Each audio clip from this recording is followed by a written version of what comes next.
Hello everyone and welcome back to Let's Play Donkey Kong Country. The last part we started off the game, and now we're actually going to be talking about the game instead of reading the manual for 2/3 of a part. That was ridiculously long. Welcome to Stop and Go Station. This level actually walled me off a bit as a kid. The main gimmick here is that we got the exclusive Stop and Go barrels, which when unstopped cause these enemies called Rock Crocs, I believe, from moving. They are entirely invincible otherwise, so this is the only way you can get past them. These guys actually creeped me out a lot as a child because other than their eyes, they're fairly... not expressionless, but lifeless looking, I suppose. Oh, and here's the first real occurrence where you need to do what's called either a roll jump or a cartwheel jump, depending on the character you're playing as. Whenever Diddy or Donkey Kong roll when you first press the Y button, which is the run button, Donkey and Diddy will do a rolling animation. When you're doing that rolling animation, you can roll off cliffs, and there's a brief period where you can jump again afterwards in order to get some extra air or distance out of your jump. It's a very... not hard to pull off, but it takes a bit of getting used to be able to pull off that maneuverability. And I recommend getting used to it because you're going to need to do it a lot. And what the hell is going on the screen? I'm going to assume this is due to the fact that I'm emulating the game. I'll completely admit that. I have a cartridge of this game, both on the Game Boy Advanced and Super Nintendo. In fact, the Super Nintendo one is right down here in this drawer. Hello there. But I'm assuming the emulator can't handle cave graphics too well sometimes. I will give this game credit, though. The bonus rooms, a lot of them are hidden well. Not like really dumb hidden where you have to jump off of, say, a cliff in order to find them. If they are like that, there's usually a banana down there hinting towards the fact you can actually go down there and not die. And I appreciate it when games do that designing instead of just saying, yeah, you can clip through this one wall for no reason at all to find a bonus. Because I really don't like it when games do that. And if you haven't noticed it by now from last part, both the Kongs are one-hit wonders. The only time you get an extra hit point otherwise is when you have an animal buddy. And admittedly, in the case of an animal buddy, it is a recoverable hit point because you can actually go back to the animal buddy afterwards because they're still on screen, jump back on them, and regain them. And time to save. As I mentioned last part, every single one of these levels is its own recording session, so I always try to give 100% in each level the first time I can, and I always do. Also, what I just showed off there, back in Stop and Go Station once again, if you head left right at the beginning of the stage, you'll be sent about 5/6 of the way through it.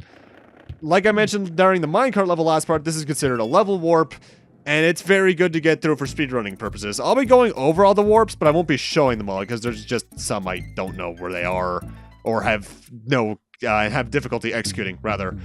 And welcome to the first of, honestly, very few temple-themed levels in the game. Nothing very interesting about them off the start, though I will say right off the bat. First off, I love this background, both between the stage itself and the actual, like, foliage background. But one thing you should get used to in this point in this game is the bonus rooms themselves. There's not much variability between them. They're usually one of a few different types. You want to take this tire that we just rolled out, though, from that one part of the floor, over to here, though, because it's the easiest way, if not the best way, to get this bonus. The later country games... well, first off, what this specific bonus room is, you have to hit the flashing letter. It spells out rare, Kong, and there's a few that spell individual things, but we'll get to that eventually. And this is also our first third animal token. Whenever you collect our third animal token of a type, you're sent to that animal buddy's bonus room. You have to collect miniature versions of themselves in order to get extra lives. Every 100 is an extra life, and there's usually a hidden secret in them that allows you to double what you have.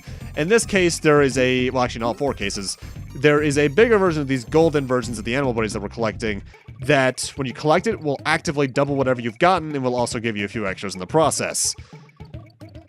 On guards is probably the most well hidden, even though it's the first one I found, because you have to go through the walls like I am right now.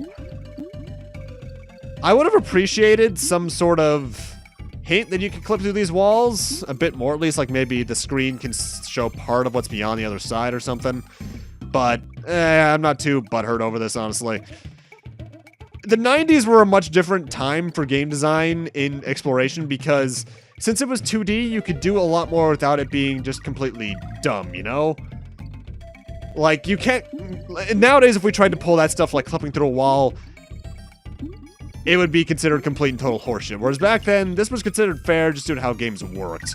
The last time I saw a thing where you had to completely clip through a wall that you had no idea you could clip through was probably the N64 with the Eye of Truth in the Zelda games.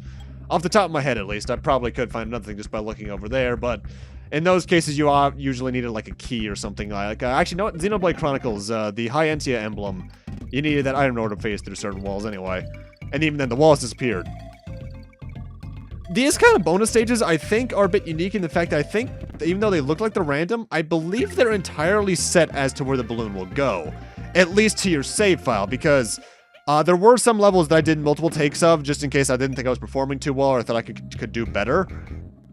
And that led to me getting that exact same run-up that exact same way every time. It was always the middle right barrel. Not too fond of this musical track, I won't lie though. Although, it's interesting. I was listening to a lot of the soundtrack in between parts just because I do like this game's soundtrack, just not a lot of its stuff I go out of my way to listen to.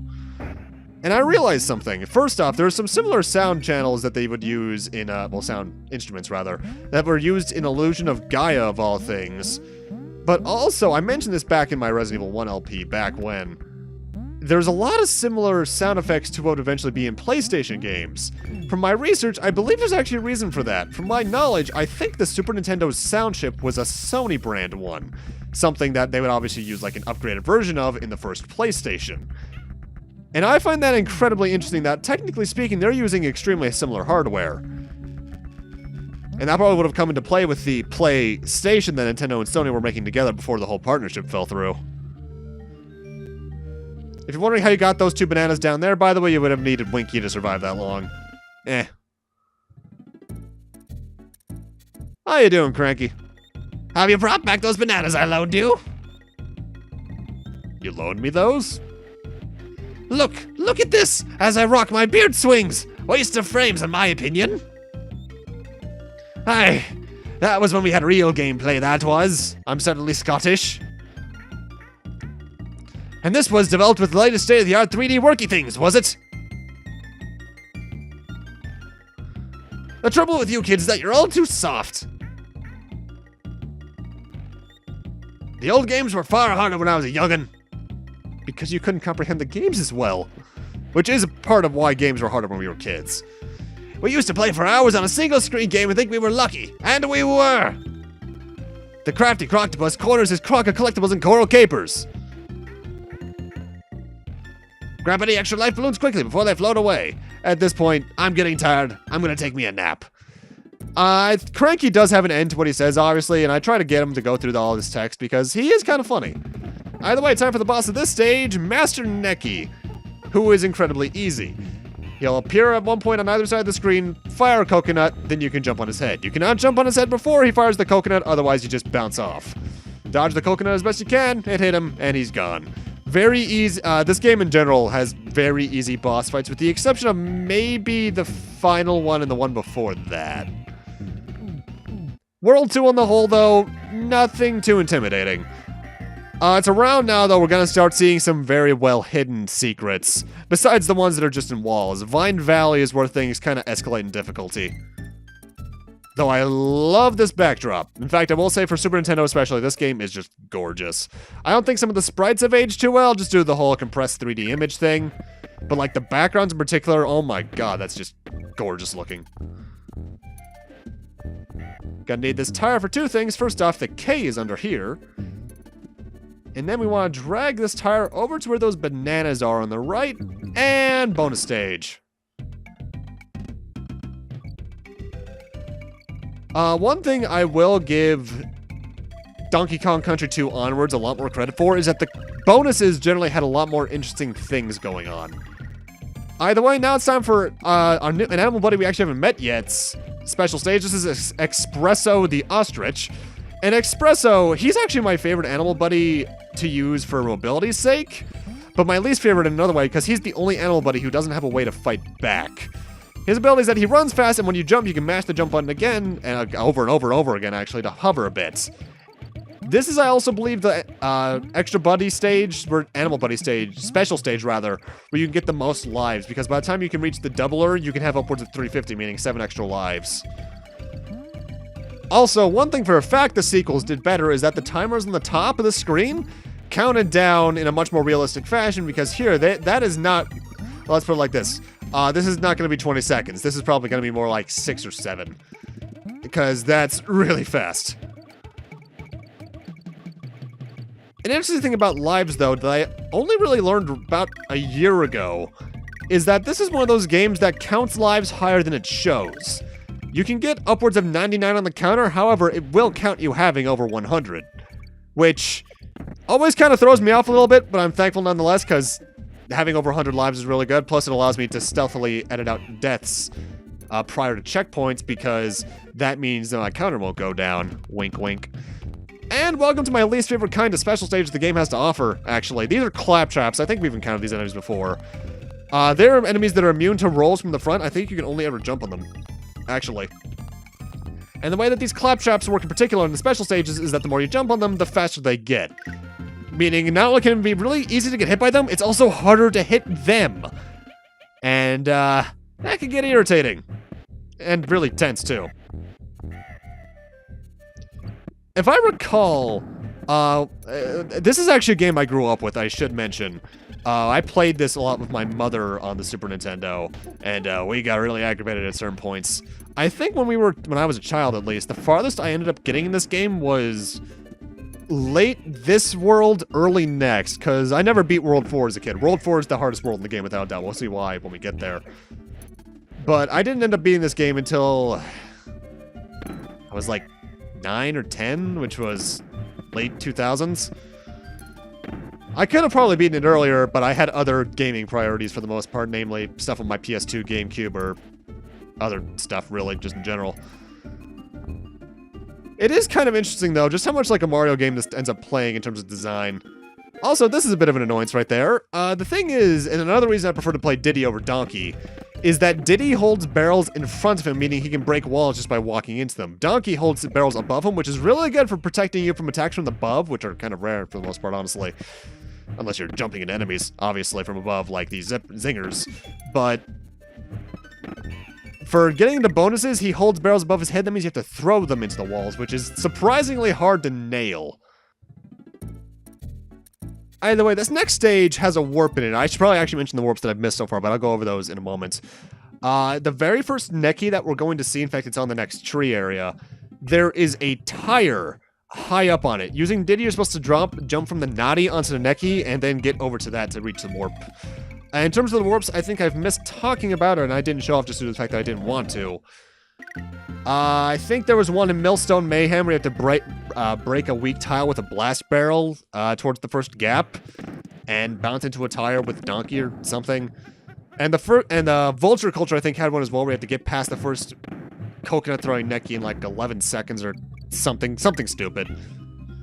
Some of this game's design is kind of weird, but I'll give the more obscure barrels over to Donkey Kong Country 2 because there are some obscure-ass warp barrels in that game. One thing I should mention, though, is that the Kong letters are not necessary for completion. They are entirely for extra lives. I'm just doing it because it makes me feel better on inside, you know? It's also around this point in the game we're going to see a lot more of those little blast barrel sections like that. So the blast barrels are actually more annoying than you'd think. Because sometimes their timings are a little specific. And in particular with the kind of blast barrels that circle around in circles constantly. Like, I think we're about to find one here, even. No, this is close enough, though. Sometimes you swear you're on the frame or it's facing a certain direction, then you press any button to fire, really. And you end up going either on the previous frame or the next frame, because timing is a bit tight. It's most notable with the blast barrels that completely turn around in circles, though. We haven't seen one of those yet. We'll see one of those next part, I think. I'm not sure, honestly. Because the thing about this game, because I've recorded it stage per stage and labeled the files like DKC, World 3, Stage, whatever, that means I'm not entirely sure where parts are going to start and end until I've already edited them, so I don't know the exact part number this is going to come out to. At the current rate, I'd assume somewhere around 4 or 5. This is probably one of my least favorite stages at this point in the game. This, I believe, is Forced Frenzy. Why? We're on ropes for the most part in it. And if you're playing as Donkey, this can get pretty tight due to some of the platforms you have to make it later on. Plus, if I recall, getting one of the bonus areas in here is annoying, I think. I had trouble with this stage as a kid. I remember that for a fact, because for some reason I couldn't quite judge the distance between me and the other zingers. But yet again, due to the way that the game's graphics work, hitboxes are inconsistent with the graphics. Like, I think the stingers, the very tip of their stinger doesn't count, but, like, every part of their main body except for the wings does. And that can throw you off. But that's mostly just a symptom of the game trying to be very groundbreaking on a system that wasn't quite ready to be groundbroken yet, I guess you could put it, state it like that. Because this game, it looks great for Super Nintendo, as I've said before, but it has some technical flaws due to some stuff they tried to pull with it. Even though, personally speaking, I still think the best looking game I've seen on the Super Nintendo is probably Mega Man and Bass. Because, good lord, that game's just a 2D gorgeousness. That's a pretty hard to spot bonus barrel down there, by the way. I do try to show off every single Animal Buddy special stage once, and in fact, I think I do, honestly. But I will tell you this, aside from espressos, they're not really worth going through, because you can't get as many lives with them. In fact, Rambies in particular is one of the most annoying ones to get stuff in the game. Because you see that row of platforms on the very top that you basically need to jump from the start to get to? That's how you get to the doubler, and that means you don't have as much time to get as many rhinos as you'd like to get the extra lives. The most I think you can easily get out of this with having time to spare to get some extras is 4 extra lives, which compared to espressos is pretty lackluster. Plus, you can get basically 4 lives just by going through a level. Although one thing I should mention, I don't think I mentioned this last part. There is another way to get extra lives aside from all the methods we've shown, be it the 1-up balloons, the bananas, or the special stages. There is also a way that's a bit harder to do. In fact, I can only think of maybe 3 opportunities you're meant to do it in the game, aside from doing some badnik bouncing a la Sonic. And that's jumping on 8 enemies in a row, similar to, yet again, Mario Brothers. Either way, we want to keep this barrel with us and avoid the Kremlings as much as possible because we can break that wall down. A pretty annoying thing about the way that Kongs work with barrels in this game is that in case, like let's say you jump on an enemy while holding a barrel, your Kong will release the barrel at that point. I guess it's supposed to be a bit of a precaution in case you jump in you hit someone in a place where it can be really awkward to survive from in case you're holding a barrel, but that just leads to some inconvenience in terms of getting special stages. Nothing too big. In fact, if I'm trying to just play through the game for the stages alone, it's completely inconsequential, but it annoys me as someone who tries to go for 100%. But with that, I'm going to end this off here. Thank you guys for watching, and in part 3, I'll be continuing on in World 3 and heading on into World 4 in the process. See you guys then.